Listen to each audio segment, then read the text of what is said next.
పల్లెటూరి పిల్లగాడ పసులుగా మునగాడ పాలు మరచి ఎన్నాళ్ళయిందో. ఓ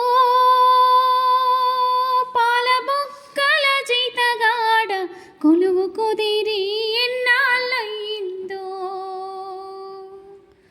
చాలి చాలని చింపులంగి సగము కాలి చల్లగాలి గోని చింపు కొప్పెర పెట్టవా. ఓ పాల బొక్కల జీతగాడ దానికి చిలులెన్నో లెక్క పెట్టవా.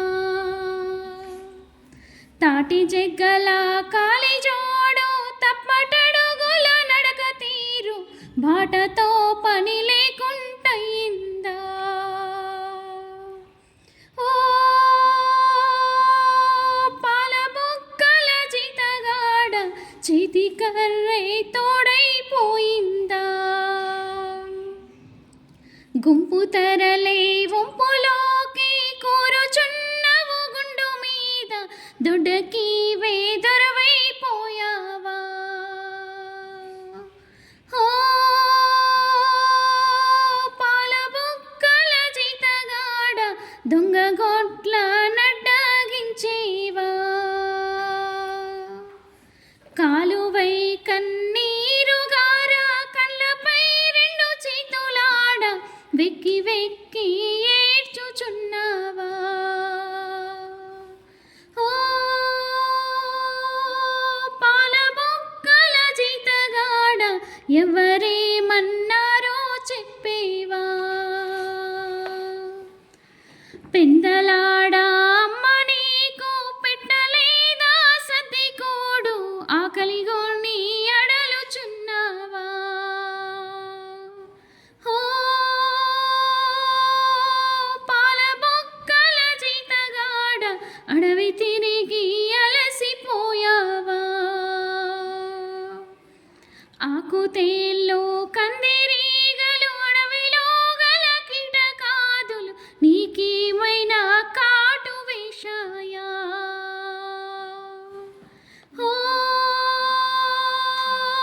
పాల బొక్కల జీతగాడ నిజము దాచక నాతో చెప్పేవా. మాయదారి ఆవు దూడలు మాటి వాటికి కంచె దుంకి పంటె చేలో పాడు చేశాయా. ఓ పాల బొక్కల జీతగాడ పాలికాపు నిన్నే కొట్టాడా. నీకు జీతం నెలకు కొంచెం తాలువరి పిడి కల్తీగాసం కొలువగా సెరు తక్కువ వచ్చిందా. ఓ పాల బొక్కల జీతగాడ తలుచుకుంటే దుఃఖమొచ్చిందా. పాఠశాల ముందు చేరి తోటి బాలుర తొంగి చూసి ఇటికోయి విలవిలబోతావు. ఓ పాల బొక్కల జీతగాడ వెలుగులేని జీవితమంటావా. పల్లెటూరి పిల్లగాడ పసులుగా మునగాడ పాలు మరచి